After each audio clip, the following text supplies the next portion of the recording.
Stephen A. Leahy, can you explain again the foreclosure and the forbearance and why our homeowners, our listeners, have the right to fight to stay in their house, but it comes a point where the servicer could go back to them and say, okay, here's your payment.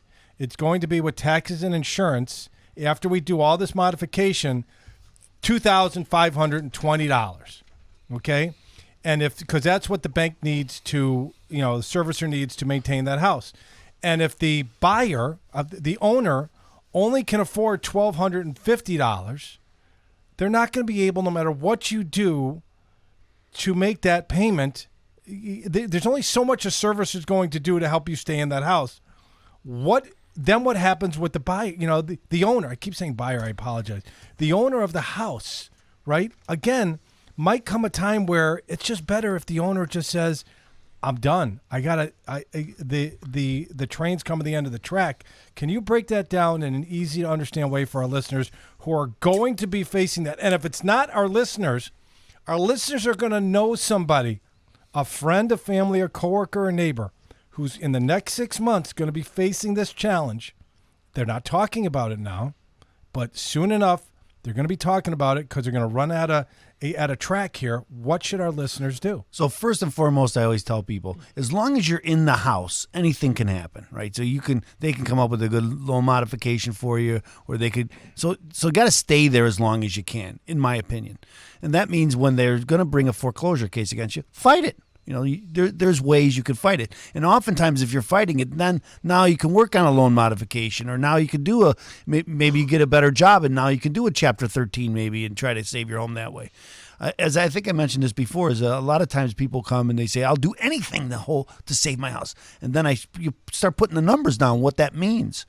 And you have to make a decision. Do I really want to give that much money to my mortgage company, or should I take care of my family? And, of course, you should take care of your family. Sometimes it's hard to come to that conclusion, right? But sometimes you have to. So then you have to take other action. So protect yourself from deficiency. Now you're protecting yourself.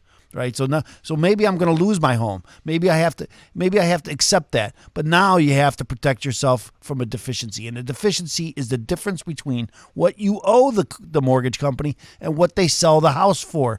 So if you've been in a forbearance for a year, there's a very good chance that if you had any equity, it's been eaten up because now you owe more money. And then the longer that goes, the more you're going to owe. So and then when they sell it at an auction, they don't generally get full value. And so there's a very good chance that you're still going to owe the mortgage company money even after a foreclosure. So now you have to protect yourself from that. And that's what you have to start thinking. And here's the other thing our listeners need to be aware of. Then we're going to take a quick break so we can have a long last leg here. The real estate taxes have to be paid, like you said. The county's not going to give you a break unless you're a senior freeze or other type of freezes, or work something out. So the real estate taxes are 10 G's a year, which typically on a $200,000, $300,000 home, in some areas it's 10 on some $200,000 homes in this listening area, it's 10 grand a year, which is bananas. All right, that's $8,333. That's $833 a month, right out of the box. Then you got another $100 and a quarter, $1.50 to insure the joint.